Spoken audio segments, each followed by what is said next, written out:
سورہ آل عمران چوتھا سپارہ آل عمران کی آیت نمبر 155 تک 155 تک ہم نے ترجمہ گزشتہ درس میں کیا تھا۔ آگے آیت نمبر 156 اللہ تبارک و تعالیٰ نے ارشاد فرمایا، یا ایھا الذین آمنوا، اے ایمان والو، لا تکونوا کالذین کفروا، کافروں کی طرح نہ ہو جاؤ، وقالوا لاخوانہم، جنہوں نے کفر کیا اور اپنے بھائیوں سے کہا، اذا ضربوا فی الارض، ضربا کا لفظ ضرب یضرب مارنا ہوتا ہے، یہ سفرہ کے معنی میں بھی استعمال ہوتا ہے۔ تو اذا سفروا فی الارض، جب وہ زمین میں سفر میں گئے تجارت وغیرہ کے لیے، او کانوا غزاً، یا جہاد پر گئے، لو کانوا عندنا ما ماتوا وما قتلوا، کہا کیا انہوں نے کہ اگر وہ ہمارے پاس ہوتے تو نہ مرتے اور نہ قتل کیے جاتے۔ بات یہ ہے کہ انسان سفر پہ جاتا ہے، اور ظاہر بات ہے کہ سفر پہ انسان کے لیے زیادہ خطرات ہوتے ہیں بجائے گھر کے۔ ایک انسان گھر میں بیٹھا ہے، امن میں ہے، سکون میں ہے، اس کو کم خطرات ہیں، اور جب انسان گھر سے باہر دور سفر پہ ہوتا ہے تو زیادہ خطرات ہوتے ہیں۔ اسی طرح ایک آدمی گھر میں بیٹھا ہوا ہے تو وہ امن چین سکون سے ہے، اور اگر وہ لڑائی میں جائے گا تو ظاہر بات ہے کہ وہاں زیادہ خطرات ہیں۔ تو اب بعض مسلمان کہیں تجارت کے لیے سفر پہ جاتے تو وہاں ان کی موت واقع ہو جاتی،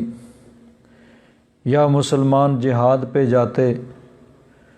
اور وہاں جامِ شہادت نوش کر لیتے، جنگ میں وہ شہید ہو جاتے،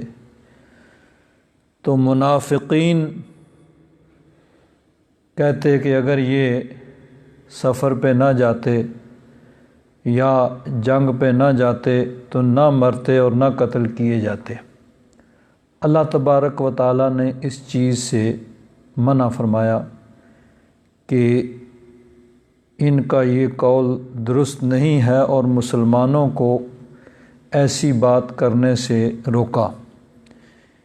کہ ان کافروں کی طرح نہ ہو جاؤ جنہوں نے ایسی بات کی۔ اصل میں یہ انسان کی تقدیر ہے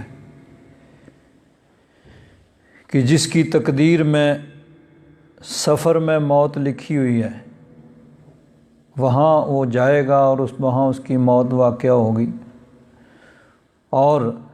گھر میں بھی انسان اپنے بستر پہ پڑے ہوئے بھی تو مرتے ہیں،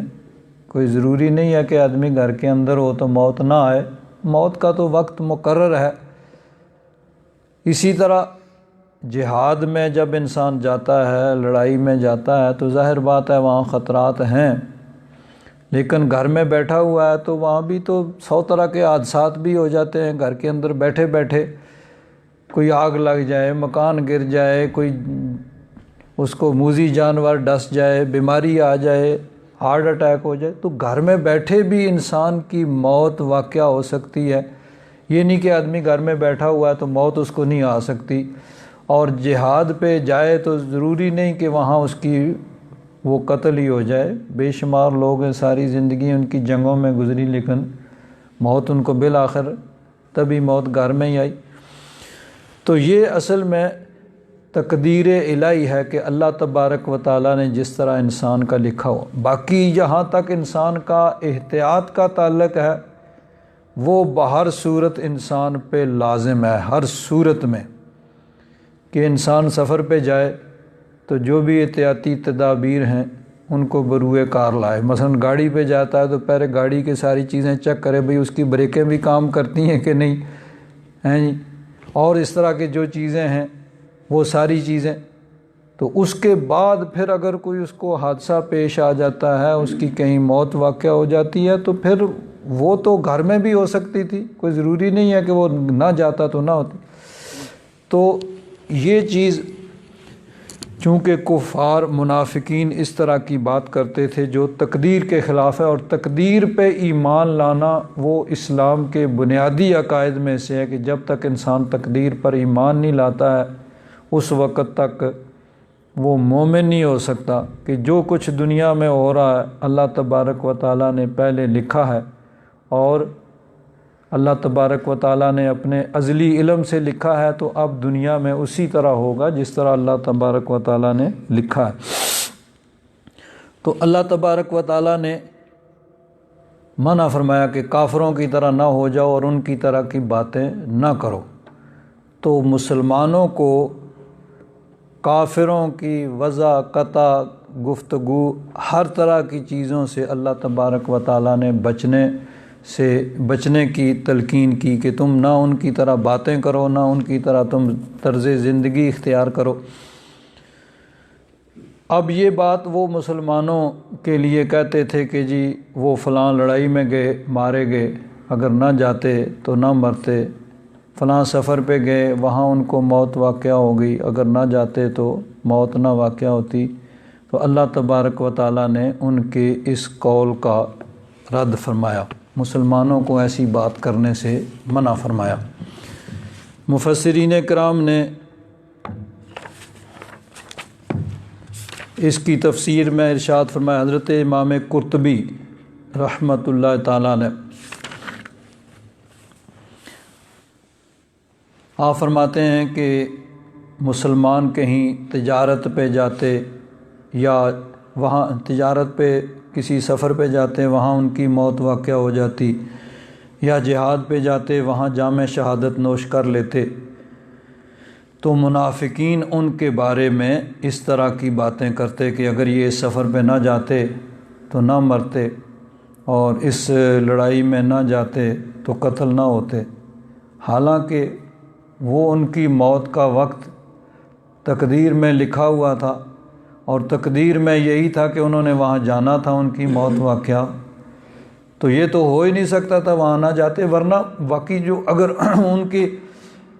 موت کا وقت تو مقرر ہے، وہ گھر میں بھی آ جائے گی، گھر میں بیٹھے بھی وہ تو اپنے وقت پہ آئے گی۔ یہاں لفظ ہے غزن او کانوا غزن، یہ جمع ہے غازی کی، یعنی جو جہاد میں جاتے، غازن اس کی جمع غزن یہ آتی ہے، جس طرح راکعن رکوع کرنے والا اس کی جمع رکعن آتی ہے، ساجدن سجدن قرآن پاک میں ہے، تراہم رکعن سجدن رکوع کرتے ہوئے سجدہ کرنے والے۔ تو لوگ مسلمان کہیں سفر پہ جاتے یا کہیں غزوہ میں جہاد میں جاتے، سفر میں ان کی موت واقع ہوتی یا اس جنگ کے اندر وہ قتل کر دیے جاتے، وہاں جام شہادت نوش کر لیتے، تو منافقین ان کے بارے میں یہ کہتے کہ اگر وہاں نہ جاتے تو ان کی موت واقع نہ ہوتی۔ تو اللہ تبارک و تعالیٰ نے فرمایا، یا ایھا الذین آمنوا، اے ایمان والو، لا تکونوا کالذین کفروا، تم ان کی طرح نہ ہو جاؤ جنہوں نے کفر کیا، وقالوا لاخوانہم، اور کہا اپنے بھائیوں کے، اخوان سے مراد یہاں یہ ہے کہ وہ مسلمان ان کے رشتہ دار ہوتے تھے، تو اس رشتہ داری کے حوالے سے ان کو ان کا بھائی کہا، ورنہ مسلمان اور کافر وہ بھائی نہیں ہیں۔ تو یہاں بھائی سے مراد ان کے رشتہ دار ہیں، کہ نسبی طور پر ان کے رشتہ دار ہوتے تھے وہ مسلمان ان منافقین۔ اذا ضربوا فی الارض، جب وہ مسلمان کہیں زمین میں سفر پہ گئے تجارت وغیرہ کے لیے، او کانوا غزن، یا وہ غازی تھے جہاد میں گئے، لو کانوا عندنا ما ماتوا وما قتلوا، اگر وہ ہمارے پاس ہوتے تو نہ مرتے اور نہ قتل کیے جاتے۔ یہ بات یاد رکھیں کہ جس طرح میں نے پہلے بھی کہا ہے کہ احتیاط انسان کے لیے لازم ہے، سفر میں بھی اور جہاد میں بھی۔ جہاد میں بھی جب جاتے ہیں تو احتیاط یہ یعنی لازم ہے کہ انسان اپنی حفاظت کرے، اپنے آپ کو زخمی ہونے اور مرنے سے بچائے۔ باقی ٹھیک ہے، جب موت کا وقت ہوگا ایسا وقت بھی آتا ہے کہ انسان وہ جام شہادت نوش کرتا ہے، لیکن جان بوجھ کر اس کو یہ حق نہیں پہنچتا یا اس کو اختیار اور اس کے لیے جائز نہیں ہے کہ اپنے آپ کو وہ مارے۔ باقی بعض اوقات ایسے مواقع بھی آ جاتے ہیں کہ انسان پھر اپنی جان پہ کھیلتا ہے، جس طرح مثلاً پاکستان کی جنگ میں مجاہدوں نے دیکھا کہ اس کے سوا اور کوئی چارہ نہیں ہے دشمن کے حملے کو روکنے کے لیے کہ اپنے جسم کے ساتھ بم باندھے جائیں اور ٹینک کے نیچے۔ اب یہ ظاہر بات ہے کہ اس میں تو کوئی شک نہیں تھا کہ اس میں اب بچنے کا کوئی کسی قسم کا چانس نہیں ہے، لیکن اس کو دشمن کو روکنے کا کوئی اور طریقہ نہیں تھا۔ اسی طرح ایک جہاد میں ایک مسلمانوں کا لشکر صحابہ کرام تابعین کے زمانے میں ایک قلعہ جو ہے اس کا محاصرہ کیا ہوا ہے۔ اب وہ قلعہ فتح نہیں ہو رہا، بڑا مضبوط قلعہ تھا اور دشمن جو تھے اس کے اندر بند تھے، تو اب اس کو کیسے؟ تو ایک مجاہد نے کہا بھئی مجھے تم، اس زمانے میں یہی طریقہ ہوتا تھا، دور سے پتھر پھینکنے کے لیے ایک آلہ ہوتا تھا جس کو منجنیق کہا جاتا تھا۔ جس طرح توپ کے ذریعے دور سے گولے پھینکے جاتے ہیں، آج کے دور میں اور ماڈرن راکٹ لانچر آ گئے ہیں، ان کے ذریعے راکٹ پھینکے جاتے ہیں۔ اس زمانے میں پتھر دور سے پھینکے جاتے تھے اور منجنیق ہوتی تھی، اس کے اندر پتھر ڈال کے دور سے پھینکے جاتے تھے۔ تو انہوں نے کہا بھئی اس منجنیق میں ڈال میں تم مجھے پھینکو، میں اندر جا کے دروازہ کھولوں گا۔ اب ظاہر بات ہے کہ یہ بہت ہی خطرناک کام تھا، تو ان کے کہنے تو بعض اوقات ایسے بھی موقع آتے ہیں کہ انسان اپنی زندگی پہ کھیلتا ہے، لیکن وہ یعنی اس طرح کے موقع ہوتے ہیں کہ ان کے سوا انسان کے پاس کوئی اور چارہ نہیں ہوتا ہے، تو وہ اپنی جان پہ کھیلتے ہیں، اپنے ملک کے لیے، اپنی ملت کے لیے، اپنے مذہب کے لیے۔ تو باقی بہر صورت جو ہے جنگ کے اندر بھی احتیاط وہ ضروری ہوتی ہے، سفر میں بھی احتیاط ضروری ہوتی ہے۔ تو اپنے حد تک، اپنے بس تک انسان احتیاط کرے، اس کے بعد پھر جو ہے تقدیر ہے اس پہ انسان راضی رہے کہ سفر پہ انسان کو جانا پڑتا ہے، اس کے بغیر چارہ نہیں ہے۔ انسان کو کام کے لیے، تجارت کے لیے، 100 طرح کے کاموں کے لیے سفر میں بہرحال جانا پڑتا ہے، اور سفر کے اندر بہرحال زیادہ انسان کے لیے خطرات ہوتے ہیں بنسبت گھر بیٹھنے کے۔ اسی طرح جب ملک و ملت پہ مشکل وقت آئے تو مجاہدین نکلتے ہیں۔ آج کے دور میں فوج ہوتی ہے جس کا کام ہی یہی ہوتا ہے، اور پھر ان کو جانا پڑتا ہے جہاں زندگی کے لیے خطرات ہوتے ہیں، لیکن اپنی احتیاط کے ساتھ جب انسان جائے تو پھر اس کو موت کا اگر وقت لکھا ہے تو اس میں وہ تو آ کے رہے گا۔ تو اللہ تبارک و تعالیٰ نے منافقین کے اس قول کا رد فرمایا اور مسلمانوں کو ایسی بات کرنے سے منع فرمایا کہ اگر وہ سفر میں نہ جاتے، اس لڑائی میں نہ جاتے تو نہ مارے جاتے اور نہ قتل کیے جاتے۔ لِيَجْعَلَ اللَّهُ ذَلِكَ حَسْرَةً فِي قُلُوبِهِمْ، تاکہ اللہ تبارک و تعالیٰ اس بات کو ان کے دلوں میں حسرت کر دے، یعنی ان کا یہ قول۔ ایک طرف تو ظاہر بات ہے کہ چاہے وہ منافقین تھے کہنے والے اور جن کے بارے میں کہہ رہے تھے وہ مسلمان تھے، لیکن بہرحال رشتہ داری تھی، رشتہ داری کی وجہ سے اپنے رشتہ دار کی موت کا ان کو دکھ، اور دوسری طرف یعنی کہ یہ قول یہ بالآخر ان کی حسرت کا سبب بن جائے۔ ایک قول اس میں یہ بھی ہے کہ آخرت میں ان کے لیے حسرت کا باعث بنے گا کہ مسلمانوں کو اللہ تبارک و تعالیٰ بلند درجے اور مرتبے عطا فرمائے گا، اور منافقین اس طرح کی بات کرنے والے وہ محرومیوں کا شکار ہوں گے۔ بہرحال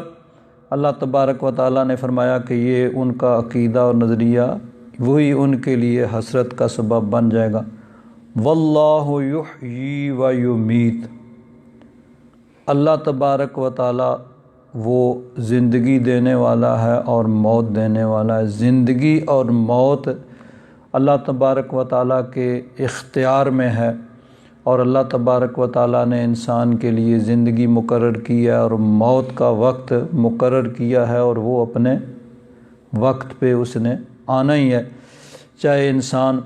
وہ بند کمرے کے اندر بیٹھ جائے تو موت کا جو وقت ہے وہ تو مقرر ہے اور اس پہ وہ آ جائے گا۔ واللہ بما تعملون بصیر،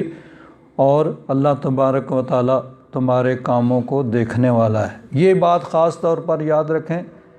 کہ احتیاط بہر صورت وہ لازم ہے۔ جس طرح مثلا آج کے دور میں دیکھ لیں، یہ 1.5 سال سے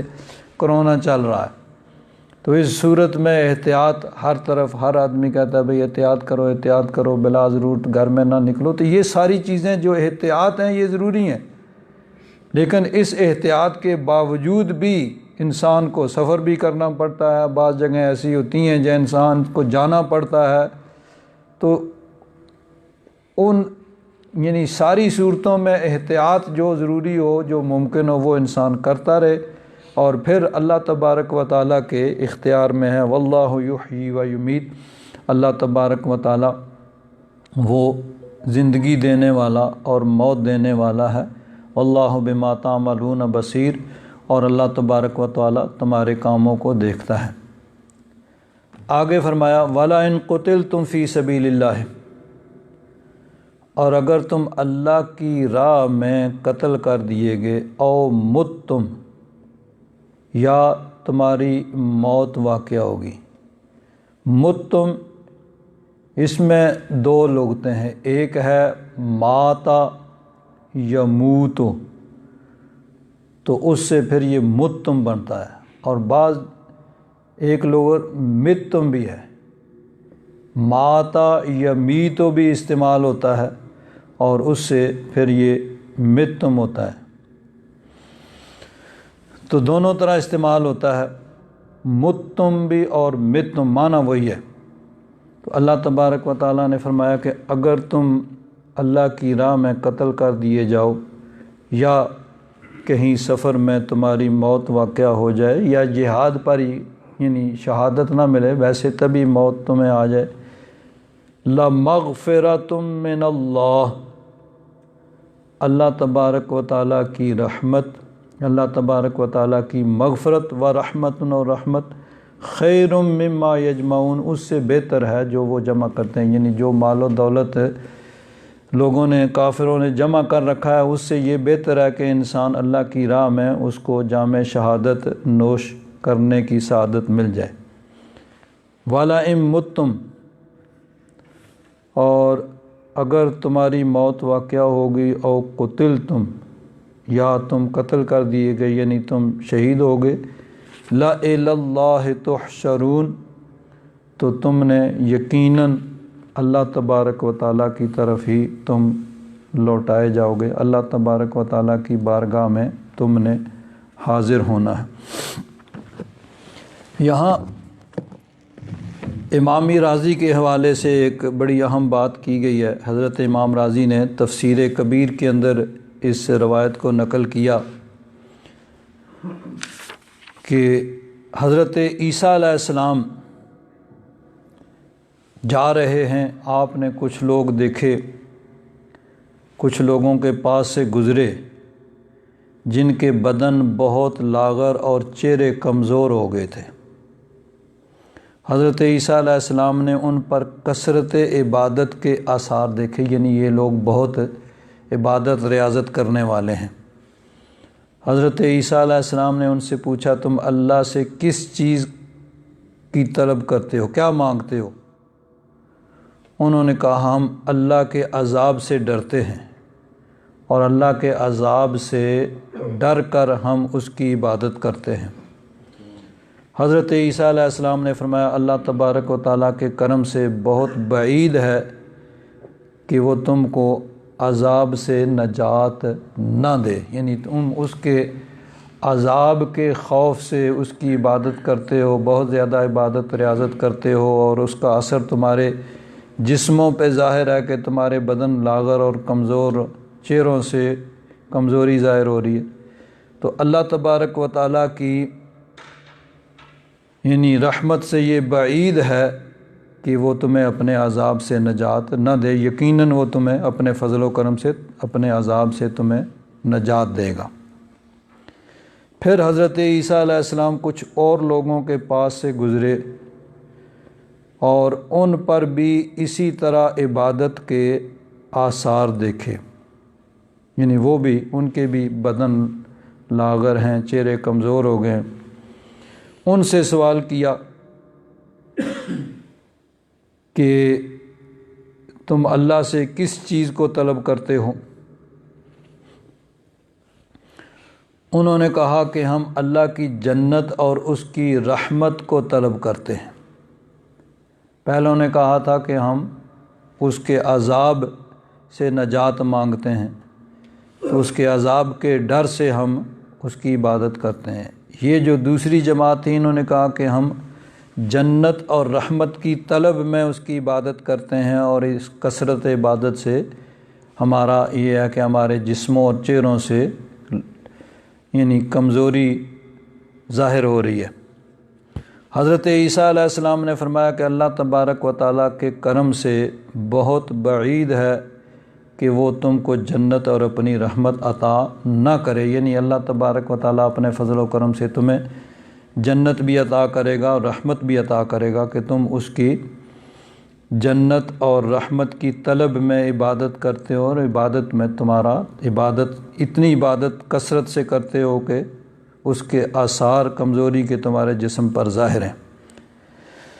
پھر حضرت عیسیٰ علیہ السلام ایک تیسری قوم کے پاس سے گزرے، ان پر عبادت کے آثار بہت زیادہ تھے، یعنی وہ پہلی دو جماعتوں سے بھی زیادہ لاغر اور کمزور تھے۔ ان سے سوال کیا تم کس لیے عبادت کرتے ہو؟ انہوں نے کہا اس لیے کہ وہ ہمارا معبود ہے اور ہم اس کے بندے ہیں، ہم کسی چیز کی رغبت سے عبادت کرتے ہیں، نہ کسی چیز کے خوف سے۔ یعنی پہلے ایک جماعت نے کہا تھا نا کہ ہم عذاب کے خوف سے اللہ کی عبادت کرتے ہیں، دوسروں نے کہا تھا کہ ہم رحمت اور جنت کی طلب میں عبادت کرتے ہیں۔ تو انہوں نے کہا کہ نہ ہمیں کسی چیز کے خوف سے عبادت کرتے ہیں، نہ کسی چیز کی طلب میں عبادت کرتے ہیں، بس ہم تو صرف اس لیے عبادت کرتے ہیں کہ وہ ہمارا معبود ہے، ہم اس کے بندے ہیں۔ حضرت عیسیٰ علیہ السلام نے فرمایا تم اللہ کے مخلص بندے ہو اور تم سچے عبادت گزار ہو۔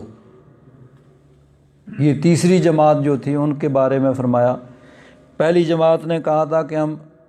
عذاب سے ڈرتے ہیں، تو حضرت عیسیٰ علیہ السلام نے کہا تھا کہ اللہ کی رحمت سے بعید ہے کہ وہ تمہیں عذاب دے، جب تم اس کے عذاب سے ڈر کر اس کی عبادت کر رہے ہو تو تمہیں اپنے عذاب سے محفوظ رکھے گا۔ دوسروں نے کہا تھا کہ ہم جنت کی طلب اور رحمت کی طلب میں عبادت کرتے ہیں، تو حضرت عیسیٰ علیہ السلام نے فرمایا تھا کہ اس کی رحمت سے بعید ہے کہ وہ تمہیں اپنی رحمت اور بخشش سے وہ جنت سے محروم رکھے، وہ تمہیں جنت اور رحمت عطا فرمائے گا۔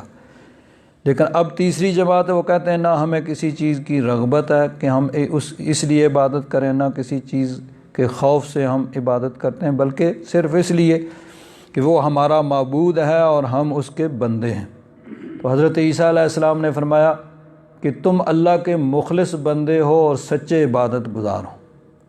آگے حضرت امام راضی فرماتے ہیں کہ اگر ان آیات میں غور کیا جائے تو اس میں یہ تینوں چیزیں جو ہیں وہ آ جاتی ہیں کہ کچھ لوگ وہ یعنی عذاب کے خوف سے عبادت کرتے ہیں، کچھ جنت کی طلب میں عبادت کرتے ہیں، اور بعض مخلص بندے جو نہ عذاب کے ڈر سے اور نہ جنت کی طلب میں بلکہ رب تبارک و تعالیٰ کی محبت میں اس کی عبادت کرتے ہیں۔ تو فرماتے ہیں کہ یہ تینوں چیزیں ان آیات میں آ گئیں کہ اللہ تبارک و تعالیٰ نے پہلے فرمایا کہ لَمَغْفِرَةٌ مِّنَ اللَّهِ، اللہ کی رحمت، وَرَحْمَةٌ خَيْرٌ مِّمَّا يَجْمَعُونَ، کہ اس سے بہتر ہے۔ مغفرت آ گئی کہ جو آدمی اس کے عذاب سے ڈر کے عبادت کرتے ہیں، اور رحمت یہ آ گئی کہ جو جنت کی طلب میں، رحمت کی طلب میں عبادت کرتے ہیں۔ اور تیسرا والا ام متم او قتلتم لا الی اللہ تحشرون، اللہ کی طرف ہی لوٹنا ہے۔ یہاں اللہ تبارک و تعالیٰ کے ان خاص بندوں کا ذکر ہے کہ جو صرف اور صرف اس کی رضا کے لیے اس کی عبادت کرتے ہیں۔ اب یہ جو مقام ہے تیسرا، یہ خاص بندگان خدا کا ہوتا ہے، ہر آدمی کو یہ مقام نہیں حاصل ہو سکتا۔ ہمارے لیے اتنا ہی کافی ہے کہ ہم اس کے عذاب کے خوف سے اور اس کی رحمت اور جنت کی امید میں اس کی عبادت کریں کہ اللہ تبارک و تعالی ہمارے گناہوں کو معاف فرمائے، ہمیں اپنے عذاب سے محفوظ رکھے اور اپنے فضل و کرم سے اپنی رحمت اور بخشش ہمیں عطا فرمائے۔ یہ چیز جو ہے بہت سی احادیث مبارکہ میں بھی یہ ہے کہ نبی کریم صلی اللہ علیہ وسلم نے اس چیز کی تلقین کی ہے۔ ام المومنین حضرت عائشہ صدیقہ رضی اللہ تعالیٰ عنہ فرماتی ہیں کہ رسول اللہ صلی اللہ تعالیٰ علیہ وسلم نے اللہ تبارک و تعالیٰ کی بارگاہ میں دعا کی، اے اللہ، یا رب ذوالجلال، جبریل اور میکائیل کے رب اور اسرافیل کے رب، میں دوزخ کی گرمی اور عذاب قبر سے تیری پناہ میں آتا ہوں۔ یہ یعنی نبی کریم صلی اللہ علیہ وسلم نے اپنی امت کو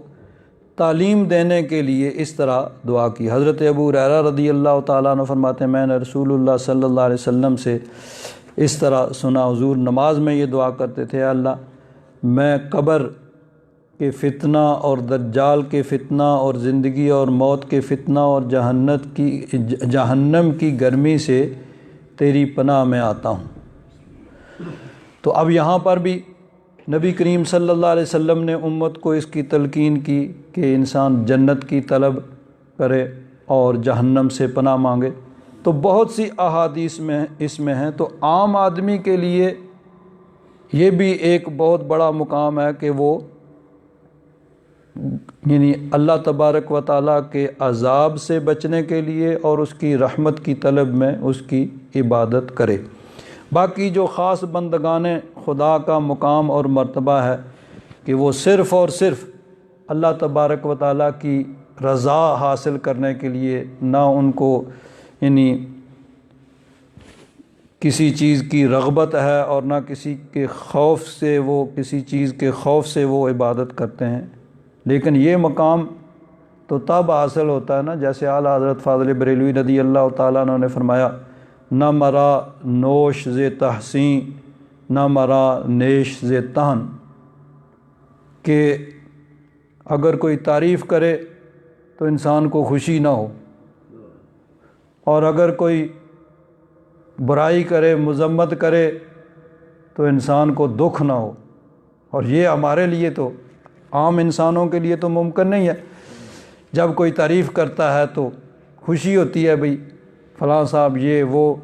اور اگر کوئی آدمی اعتراض کرے، طعن و تشنیع کرے تو دکھ بھی پہنچتا ہے۔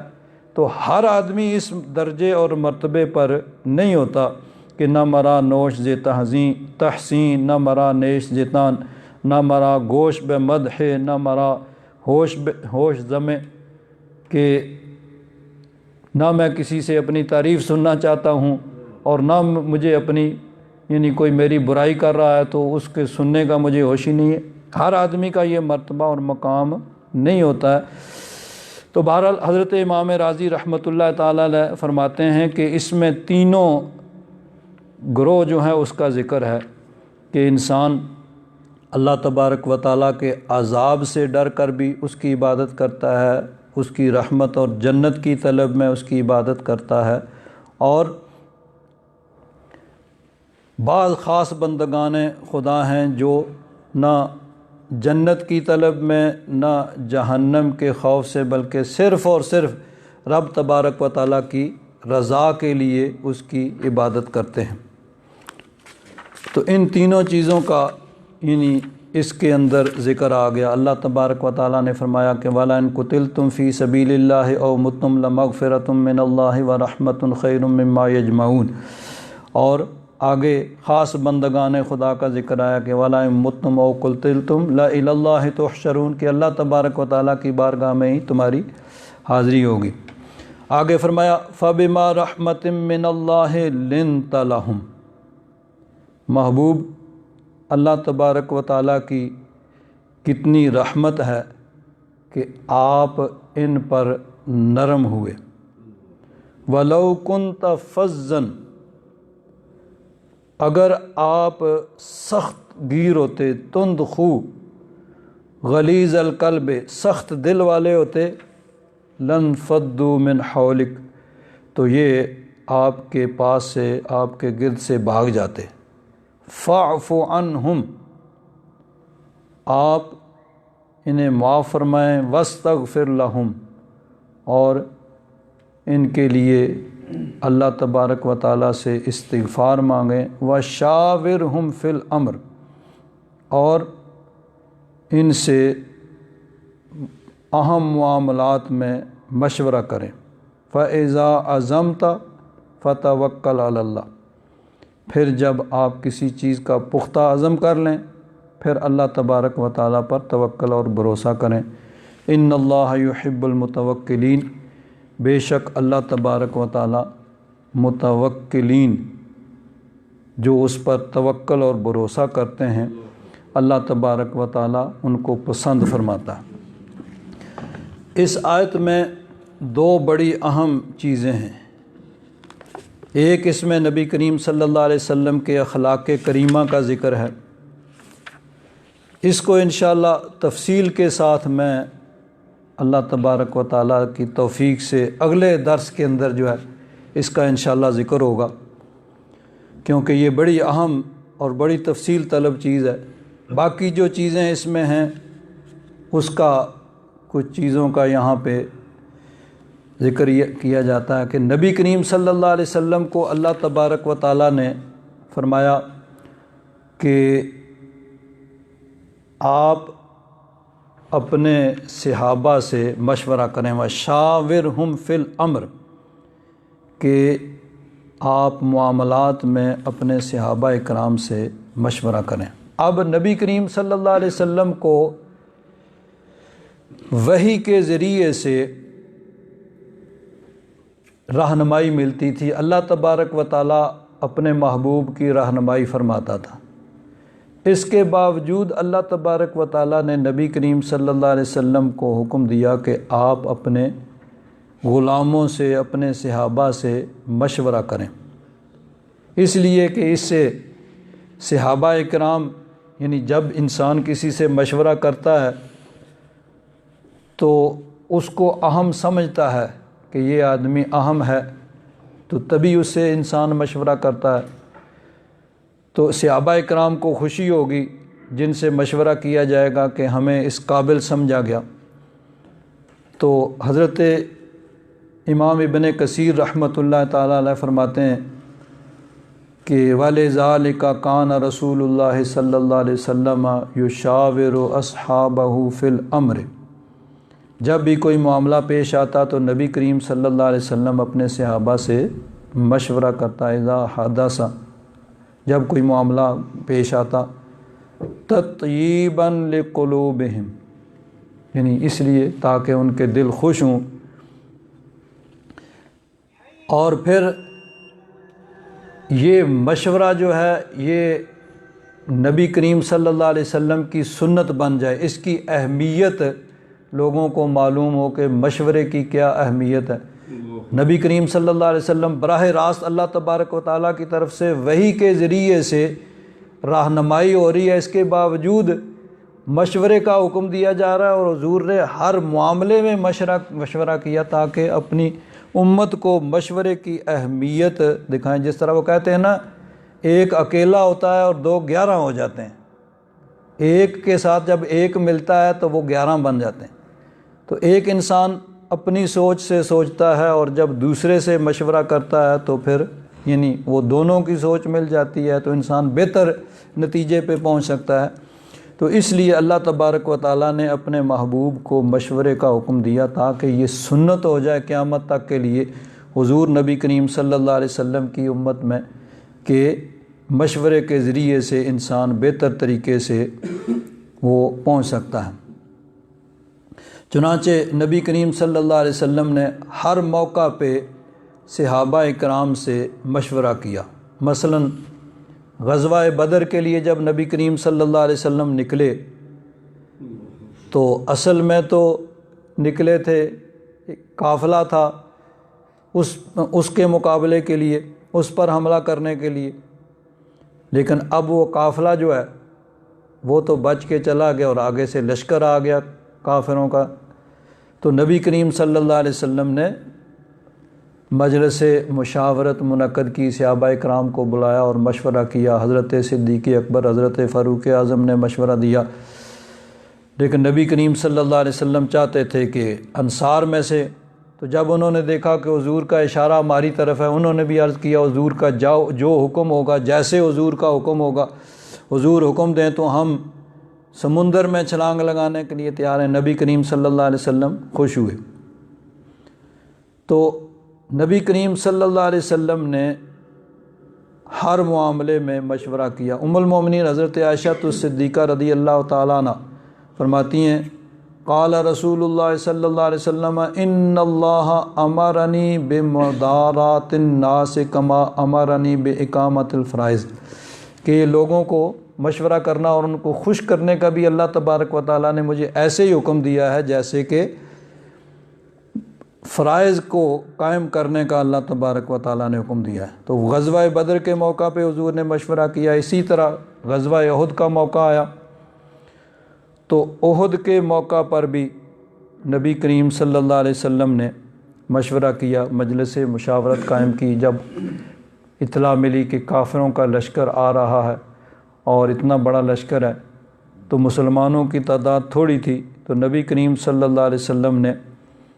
مجلس مشاورت منعقد کی۔ خود نبی کریم صلی اللہ علیہ وسلم کا خیال مبارک یہ تھا کہ ہمیں ان حالات میں مدینہ طیبہ کے اندر لے کر مقابلہ کرنا چاہیے، لیکن جو نوجوان جذباتی تھے اور خاص طور پر وہ حضرات جو غزوہ بدر میں شامل نہیں ہو سکے تھے، ان کا مشورہ یہ تھا کہ نہیں، ہمیں باہر نکل کر میدان جنگ میں ان کا مقابلہ کرنا چاہیے۔ بالآخر فیصلہ یہی ہوا کہ ٹھیک ہے، ہم باہر نکل کر مقابلہ کریں گے، تو اسی کے مطابق پھر عمل کیا گیا۔ تو نبی کریم صلی اللہ علیہ وسلم نے ان کے یعنی صحابہ اکرام سے مشورہ کیا کہ نبی کریم صلی اللہ علیہ وسلم کو اللہ تبارک و تعالیٰ نے حکم دیا ہے مشورہ کرنے کا۔ اسی طرح وَشَاوَرَهُمْ يَوْمَ الْحُدَیبِیَّةِ فِی أَنْ یَمِیلَ عَلَى ضَرَارِ الْمُشْرِکِینَ، جب حدیبیہ میں نبی کریم صلی اللہ علیہ وسلم تشریف لے گئے، وہاں کچھ لوگ وہ حملہ کرنے کے لیے آئے، نبی کریم صلی اللہ علیہ وسلم کے صحابہ نے ان کو پکڑ لیا۔ حضور نے مشورہ کیا بھئی کیا کرنا چاہیے، تو حضرت صدیق اکبر نے اور دیگر صحابہ نے مشورہ دیا کہ ان کو چھوڑ دینا چاہیے، اسی میں بہتری، ان کو چھوڑ دیا گیا۔ وَقَالَ فِي قِصَّةِ الْإِفْكِ أَشِيرُوا عَلَيَّ مَعْشَرَ الْمُسْلِمِينَ،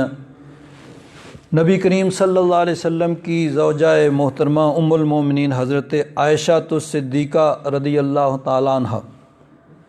آپ کے بارے میں آپ پر منافقین نے تہمت لگائی اور اس کا چرچا کیا۔ قرآن پاک میں اللہ تبارک و تعالیٰ نے ام المومنین حضرت عائشہ صدیقہ رضی اللہ تعالیٰ عنہ آپ کی برات کا اور آپ کی پاک دامنی کا اعلان کیا، لیکن یہ جو قرآن پاک کی آیات نازل ہوئیں، ان کے نزول سے پہلے جب منافقین اس بات کی تشہیر کر رہے تھے تو نبی کریم صلی اللہ علیہ وسلم نے صحابہ اکرام سے اس بارے میں مشورہ کیا کہ اس معاملے کو کس طرح، ایک تو یعنی یہ مشورہ، ایک تو نبی کریم صلی اللہ علیہ وسلم کو بہرحال علم تھا کہ حضور نے فرمایا واللہ ما علمت علیہ الا خیرا، لیکن اس کے باوجود نبی کریم صلی اللہ علیہ وسلم نے مختلف معاملات میں اس پر مشورہ کیا، اور جب بھی یعنی کوئی اہم معاملہ منعقد ہوا تو نبی کریم صلی اللہ علیہ وسلم نے صحابہ کرام سے مشورہ کیا وشاورہم، اس میں ایک قول مفسرین نے یہ بھی نقل کیا ہے کہ یہاں مراد حضرت ابو بکر اور حضرت عمر ہیں، کہ نبی کریم صلی اللہ علیہ وسلم کو اللہ تبارک و تعالی حضرت صدیق اکبر اور حضرت فاروق اعظم ان سے مشورہ کرنے کا حکم دے رہا ہے۔ حضرت ابن عباس رضی اللہ تعالیٰ عنہ فرماتے ہیں نزلت فی ابی بکر و عمر، اور ایک حدیث پاک میں ہے کہ نبی کریم صلی اللہ علیہ وسلم نے قال لابی بکر و عمر لو اجتمعتما فی مشورۃ ما خالفتکما، کہ اگر تم دونوں کسی بات پہ متفق ہو جاؤ تو پھر میں تمہاری مخالفت نہیں کروں گا۔ تو اللہ تبارک و تعالیٰ نے بہرحال نبی کریم صلی اللہ علیہ وسلم کو حکم دیا کہ اپنے صحابہ کرام سے مشورہ کریں، باوجود اس کے کہ نبی کریم صلی اللہ علیہ وسلم کی براہ راست وحی کے ذریعے رہنمائی ہوتی تھی تاکہ صحابہ کرام کو خوشی ہو، اور مشورہ کرنا یہ نبی کریم صلی اللہ علیہ وسلم کی سنت ہو جائے۔ اور نبی کریم صلی اللہ علیہ وسلم نے فرمایا المستشار مؤتمن، جس سے مشورہ لیا جائے اس کو امانت دار ہونا چاہیے۔ اب انسان ظاہر بات ہے کہ مشورہ اسی سے لیتا ہے جس کی اہمیت اس کے پاس ہوتی ہے، جس کو وہ اہم سمجھتا ہے۔ تو جب کسی سے مشورہ لیا جائے تو اس کو امانت داری کے ساتھ جس کو وہ درست اور صحیح سمجھتا ہو وہ اس کو مشورہ دینا چاہیے۔ اب اس میں کسی قسم کی خیانت نہیں ہونی چاہیے، کیونکہ ظاہر بات ہے کہ جس سے مشورہ لیا جا رہا ہے اس کو اہم سمجھا گیا اور اس کو اس قابل سمجھا گیا کہ اس سے مشورہ لیا جائے، تو اب اس کی ذمہ داری بنتی ہے کہ وہ صحیح دیانت داری کے ساتھ جو بھی بہتر سمجھے وہ، یعنی اس کے خیال کے مطابق جو درست اور صحیح ہو وہ مشورہ دے۔ تو یہ حدیث پاک کئی صحابہ اکرام رضوان اللہ تعالیٰ علیہم اجمعین سے مروی ہے کہ نبی کریم صلی اللہ علیہ وسلم نے فرمایا المستشار مؤتمن، کہ جس سے مشورہ کیا جائے اس کو امانت دار ہونا چاہیے، اس کو دیانت داری کے ساتھ مشورہ دینا چاہیے۔ اور ایک حدیث پاک میں ہے کہ جو آدمی مشورہ کرتا ہے وہ پھر ناکام نہیں ہوتا، کہ مشورے کے ذریعے سے انسان جو ہے وہ کسی چیز کی صحیح اس کی تہ تک پہنچ سکتا ہے، کہ جب مختلف آدمی آپس میں تبادلہ خیال کرتے ہیں تو ایک آدمی کے ذہن میں وہ چیز نہیں ہوتی، دوسرا مشورہ دیتا، تیسرا، تو جب تبادلہ خیال ہوتا ہے تو اس سے انسان صحیح کسی نتیجے پر، بہتر نتیجے پر پہنچ جاتا ہے اور بہتر انسان اس کا حل معلوم کر۔ اب آج کے دور میں جس طرح مثلاً حکومتی معاملات ہوتے ہیں، تو پرانے زمانے میں بادشاہ ہوتا تھا اور وہ عموماً مطلق العنان ہوتا تھا، یعنی وہ پورا اختیار اس کے پاس ہوتا تھا، لیکن اس کو بھی یہی کہا جاتا تھا کہ جس معاملے میں مشورہ کی ضرورت ہو اس شعبے کے آدمی سے مشورہ لیا جائے۔ مثلا دینی معاملات میں علماء سے مشورہ لیا جائے، فوجی معاملات میں اس کے ماہرین سے مشورہ لیا جائے، اسی طرح مختلف معاملات میں۔ اور آج کے دور میں مثلا حکومت ہوتی ہے، وزیر اعظم، ہر شعبے میں ایک وزیر ہوتا ہے جو اس شعبے کا ایکسپرٹ ہوتا ہے، اس سے پھر اس معاملے میں مشورہ لیا جاتا ہے۔ لیکن ہمارے ہاں یہ بھی ایک معاملہ ہوتا ہے کہ مذہبی امور کا وزیر اس کو بنایا جاتا ہے جس کو مذہب کے بارے میں علم نہ ہو۔ جب اس کو مذہب کے بارے میں علم نہیں ہے اور اس سے مذہب کے بارے میں مشورہ لیا جائے گا تو پھر وہ ایسے ہی مشورہ دے گا۔ سائنس اور ٹیکنالوجی کا وزیر اسے بنا دیا جسے پتہ ہی نہیں سائنس کیا ہے، تو وہ پھر ایسے ہی مشورہ دے گا۔ تو آج کے دور میں بھی جہاں جمہوری حکومتوں میں، ترقی یافتہ ممالک میں، ہر شعبے کا وزیر اسی کو بنایا جاتا ہے جو اس میں ایکسپرٹ ہوتا ہے، جس کو پوری معلومات اس کے بارے میں ہوتی ہیں تاکہ وہ صحیح طریقے سے اس کے بارے میں مشورہ جو ہے وہ دے سکے۔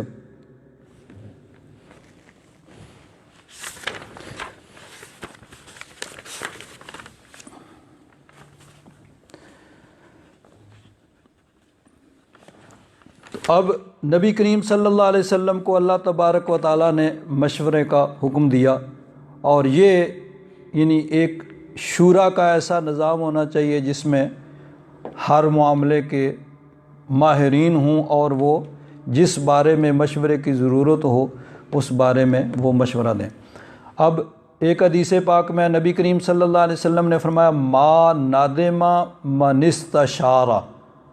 ولا خاب من استخار، کہ جس نے مشورہ کیا وہ ناکام اور خائب و خاسر نہیں ہوگا، اور جس نے استخارہ کیا وہ بھی ناکام نہیں ہو سکتا۔ یعنی بات میں اچھی طرح غور و فکر کیا جائے، اور اگر مشورے کی ضرورت ہو اور کوئی آدمی مناسب ملے تو اس سے اس کے بارے میں مشورہ کرنا چاہیے کہ بھئی اس میں کیا کرنا چاہیے۔ آگے اللہ تبارک و تعالیٰ نے فرمایا فَإِذَا عَزَمْتَ فَتَوَكَّلْ عَلَى اللَّهِ،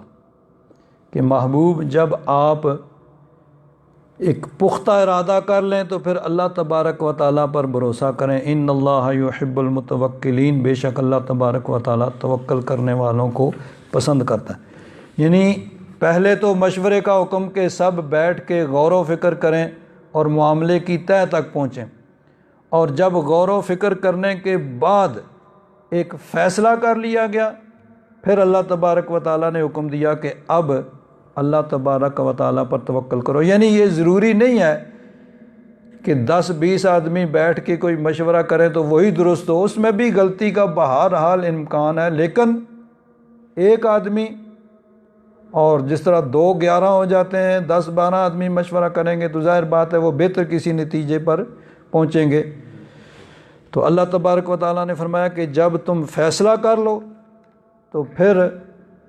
اللہ تبارک و تعالیٰ پر توکل کرو، اور توکل کا بھی یہی معنی ہے کہ انسان اپنی طرف سے جو اس سے ممکن ہو بہتر سے بہتر وہ کوشش کرے، اور پھر اللہ تبارک و تعالیٰ پر بھروسہ اور اعتماد اور توکل کرے۔ بے شک اللہ تبارک و تعالیٰ توکل کرنے والوں کو پسند کرتا ہو۔ نبی کریم صلی اللہ علیہ وسلم دیکھیے، حضور جس طرح میں نے ابھی عرض کیا کہ ہر معاملے میں مشورہ کرتے تھے۔ غزوہ احد کا جب معاملہ آیا تو نبی کریم صلی اللہ علیہ وسلم نے صحابہ کرام کی مجلس مشاورت بلائی، اور اس میں عبداللہ بن ابی جو تھا اس کو بھی بلایا گیا۔ نبی کریم صلی اللہ علیہ وسلم کا ذاتی طور پر خیال مبارک حضور کا یہی تھا کہ ہمیں مدینہ منورہ کے اندر رہ کر مقابلہ کرنا چاہیے حالات کے مطابق۔ عبداللہ بن ابی جو تھا اس کا بھی خیال یہی تھا کہ ہم شہر کے اندر رہ کر بہتر طریقے سے لڑ سکتے ہیں۔ جو جذباتی نوجوان صحابہ اکرام تھے اور خاص طور پر جو غزوہ بدر میں شامل نہیں ہو چکے تھے، انہوں نے جذباتی انداز میں یہ مشورہ دیا کہ نہیں، ہمیں باہر نکل کر میدان جنگ میں ان کا مقابلہ کرنا چاہیے۔ بالآخر مشورے کے بعد یہی فیصلہ ہو گیا کہ ٹھیک ہے بھائی، ہمیں باہر نکل کر مقابلہ کرنا ہے۔ جب نبی کریم صلی اللہ علیہ وسلم نے زرہ پہنی اور ہتھیار بند کر کے حضور نبی کریم صلی اللہ علیہ وسلم باہر نکلے،